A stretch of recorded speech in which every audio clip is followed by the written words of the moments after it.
नमस्कार। आज हम एक ऐसी दुनिया की बात करने वाले हैं जो हमारे चारों तरफ है, लेकिन जिस पर हम शायद ही कभी ध्यान देते हैं। जी हाँ, हम बात कर रहे हैं पौधों की। लेकिन जरा रुकिए, इन्हें सिर्फ चुपचाप खड़ी हरियाली समझने की गलती मत कीजिएगा। दरअसल पौधे बहुत ही सक्रिय और अविश्वसनीय रूप से स्मार्ट जीव हैं, जो बिना दिमाग के ही जिंदगी की बड़ी बड़ी मुश्किलों को सुलझा लेते हैं। तो सबसे बड़ा सवाल यही उठता है कि आखिर वो ये सब करते कैसे हैं। बिना हिले डुले अपना खाना कैसे बनाते हैं, रोशनी और पानी की तलाश में एक जगह से दूसरी जगह कैसे जाते हैं, और तो और अपने अंदर का कचरा बाहर कैसे निकालते हैं। तो चलिए आज पौधों के इन्हीं आसान लेकिन शानदार तरीकों के बारे में जानते हैं।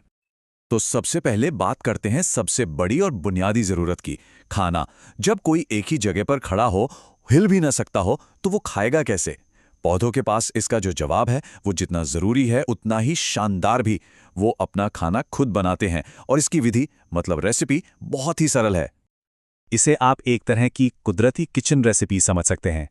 पौधे हवा से कार्बन डाइऑक्साइड लेते हैं, अपनी जड़ों से पानी खींचते हैं और फिर सूरज से मिली ऊर्जा का इस्तेमाल करके इन दोनों चीज़ों को क्लोरोफिल नाम के एक खास हरे रंग के पदार्थ में पकाते हैं।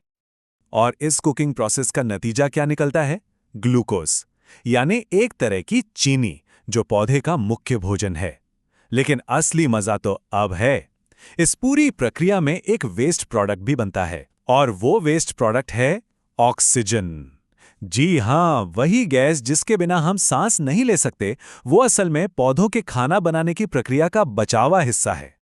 अच्छा, कभी सोचा है कि आखिर ये पौधे हरे ही क्यों दिखते हैं? ऐसा इसलिए है क्योंकि जब सूरज की रोशनी, जिसमें कई रंग होते हैं, किसी पत्ते पर पड़ती है, तो पौधा ऊर्जा के लिए लाल और नीले रंग की रोशनी को सोख लेता है। लेकिन हरे रंग की रोशनी का वो ज्यादा इस्तेमाल नहीं करता, इसलिए उसे वापस फेंक देता है, यानी रिफ्लेक्ट कर देता है। हमारी आंखें उसी रिफ्लेक्ट हुई हरी रोशनी को देखती हैं और इसीलिए हमें पत्ते हरे दिखाई देते हैं। बल्कि आपको बताऊं, फोटोसिंथेसिस के लिए सबसे असरदार रंग तो लाल होता है। ठीक है, तो खाने का जुगाड़ तो हो गया, लेकिन अब सवाल यह है कि वो रोशनी और पानी कैसे ढूंढते हैं? चल तो सकते नहीं, तो फिर अपने आसपास की दुनिया में अपनी जरूरत की चीजें कैसे खोजते हैं? इसका जवाब छिपा है उनकी ग्रोथ की एक बहुत ही चतुर रणनीति में। इस रणनीति का एक नाम है ट्रोपिज्म। ये कोई ऐसी वैसी ग्रोथ नहीं है, ये एक बहुत ही खास दिशा वाली ग्रोथ है, जो पौधे को उन चीजों की तरफ ले जाती है जो उसके जिंदा रहने के लिए जरूरी हैं, और उन चीजों से दूर ले जाती है जिनसे उसे खतरा है। मिसाल के तौर पर गुरुत्वाकर्षण को ही ले लीजिए। एक पौधे को हमेशा पता होता है कि ऊपर किधर है और नीचे किधर। उसका तना हमेशा गुरुत्वाकर्षण के खिलाफ यानी ऊपर की ओर बढ़ता है। इसे नेगेटिव जियोट्रॉपिज्म कहते हैं। वहीं दूसरी तरफ जड़ें हमेशा गुरुत्वाकर्षण की दिशा में यानी नीचे की ओर बढ़ती हैं, जिसे पॉजिटिव जियोट्रॉपिज्म कहते हैं। यही चीज उन्हें पानी और पोषक तत्वों की तलाश में जमीन में और गहराई तक ले जाती है। और बिल्कुल यही सिद्धांत रोशनी के साथ भी काम करता है। तने हमेशा रोशनी की तरफ बढ़ते हैं, जिसे फोटोट्रोपिज्म कहते हैं, ताकि वो फोटोसिंथेसिस के लिए ज्यादा से ज्यादा ऊर्जा ले सकें। इसके उलट जड़ें रोशनी से दूर भागती हैं, अंधेरे की तरफ, जमीन में और अंदर। है ना ये एक सरल लेकिन जबरदस्त असरदार सिस्टम? तो अब सवाल ये है कि एक पौधा ये सब कोऑर्डिनेट कैसे करता है? बिना किसी दिमाग या सेंट्रल नर्वस सिस्टम के वो अपने तने को ऊपर और जड़ों को नीचे बढ़ने का निर्देश कैसे देता है? इसका जवाब छुपा है एक बहुत ही विकसित केमिकल मैसेजिंग सिस्टम में। पौधे अपने ग्रोथ और डेवलपमेंट को कंट्रोल करने के लिए हार्मोन्स का इस्तेमाल करते हैं। इनमें ये 4 मुख्य खिलाड़ी हैं। ऑक्सिन, जो सेल की ग्रोथ को कंट्रोल करता है। जिब्रेलिन, जो बीज के अंकुरण और तने को लंबा करने में मदद करता है।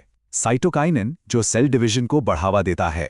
और एब्सिसिक एसिड, जो जरूरत पड़ने पर ग्रोथ को रोक देता है। हर एक का अपना एक खास काम है। चलिए ऑक्सिन का उदाहरण लेते हैं ये समझने के लिए। जब एक तरफ से तने पर रोशनी पड़ती है तो ऑक्सिन को रोशनी पसंद नहीं आती। वो भागकर तने के उस हिस्से में चला जाता है जहां छांव होती है। अब ऑक्सिन का काम है सेल की ग्रोथ को बढ़ाना, तो जिस हिस्से में छांव है वहां ज्यादा ऑक्सिन जमा हो जाता है और वो हिस्सा धूप वाले हिस्से की तुलना में ज्यादा तेजी से बढ़ने लगता है। बस यही असमान ग्रोथ तने को रोशनी की तरफ झुका देती है। तो सबसे जरूरी बात यही है, पौधे रोशनी तक पहुंचने की कोशिश नहीं कर रहे या उसे देख नहीं रहे हैं। उनका हिलना डुलना या यूं कहें कि उनका झुकना सीधे सीधे उनके शरीर के अंदर हार्मोन्स के असमान बंटवारे का नतीजा है। ये एक खूबसूरत, पूरी तरह से ऑटोमेटिक सिस्टम है जो ये पक्का करता है कि पौधा हमेशा रोशनी की तरफ रहे। लेकिन बात सिर्फ ग्रोथ बढ़ाने की नहीं है, ग्रोथ को रोकना भी उतना ही जरूरी है। ऑक्सिन, जिब्रेलिन और साइटोकिनिन जैसे हार्मोन ग्रोथ के प्रमोटर हैं, यानी एक्सेलरेटर की तरह। लेकिन एब्सिसिक एसिड एक इनहिबिटर है, यानी ब्रेक की तरह काम करता है। ये ग्रोथ को धीमा करता है और पतझड़ में पत्तियों को गिराने जैसी प्रक्रियाओं के लिए जिम्मेदार है, जो कि पुरानी पत्तियों को हटाकर नई और बेहतर पत्तियों के लिए जगह बनाने का एक जरूरी तरीका है। चलिए अब एक और चैलेंज की बात करते हैं, वेस्ट मैनेजमेंट। हर जीवित चीज की तरह पौधे भी वेस्ट प्रोडक्ट बनाते हैं, लेकिन उनके पास जानवरों की तरह कोई उत्सर्जन प्रणाली तो होती नहीं। तो फिर वो इस कचरे से छुटकारा कैसे पाते हैं? उनके तरीके आपको हैरान कर देंगे। उनके पास एक नहीं बल्कि कई रणनीतियां हैं। जो गैसीय कचरा है जैसे ऑक्सीजन, उसे वो पत्तियों में मौजूद छोटे छोटे छिद्रों से बाहर निकाल देते हैं। कुछ ठोस कचरे को वो अपनी पुरानी पत्तियों में जमा कर देते हैं, तो जब पत्तियां गिरती हैं तो कचरा भी साथ चला जाता है। कुछ कचरे को वो पौधे के सेंटर में पुरानी मृत लकड़ी में हमेशा के लिए सील कर देते हैं। और कुछ पौधे तो अपने कचरे को राल या गोंद जैसी चिपचिपी चीजों के रूप में बाहर निकाल देते हैं। पौधे हमेशा अकेले ही काम नहीं करते। कभी कभी अपनी सबसे बड़ी चुनौतियों को हल करने के लिए वे बहुत मजबूत गठबंधन बनाते हैं, और अक्सर ये दोस्त उनकी जड़ों के ठीक नीचे मिट्टी में ही छिपे होते हैं। नाइट्रोजन का ही केस ले लीजिए। ये पौधों की ग्रोथ के लिए एक बहुत ज़रूरी पोषक तत्व है, और हमारे वायुमंडल में लगभग 78% नाइट्रोजन है। लेकिन यहाँ एक पहेली है, पौधे हवा से सीधे नाइट्रोजन का इस्तेमाल नहीं कर सकते। वो उनके लिए किसी काम की नहीं है। तो फिर वो इसे हासिल कैसे करते हैं? यहाँ वो मदद लेते हैं। राइजोबियम जैसे खास बैक्टीरिया पौधे की जड़ों में रहते हैं। ये छोटे छोटे जीव एक कमाल का काम करते हैं।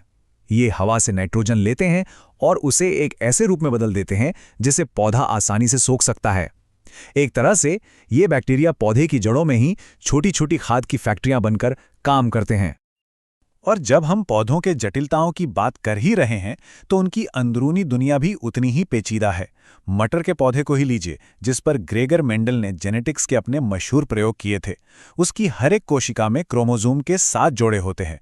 ये सिर्फ एक नंबर नहीं है, ये उस अविश्वसनीय रूप से जटिल जेनेटिक कोड की याद दिलाता है जो हर जीवित चीज के अंदर मौजूद है और इन सभी स्मार्ट सॉल्यूशंस को कंट्रोल करता है। तो चलिए इस चर्चा को एक आखिरी सवाल के साथ खत्म करते हैं। अगर पौधे बिना हिले डुले और बिना दिमाग के ऊर्जा, गति, कचरा और पोषण जैसी मुश्किल समस्याओं को इतनी आसानी से हल कर सकते हैं, तो वो और क्या क्या करने में सक्षम होंगे जिसके बारे में हमें पता भी नहीं। शायद असली प्रतिभा वो नहीं है जो हम बनाते हैं, बल्कि वो है जिसे हम अपने चारों ओर की इस शांत, हरी भरी दुनिया में पहचानना शुरू कर दें।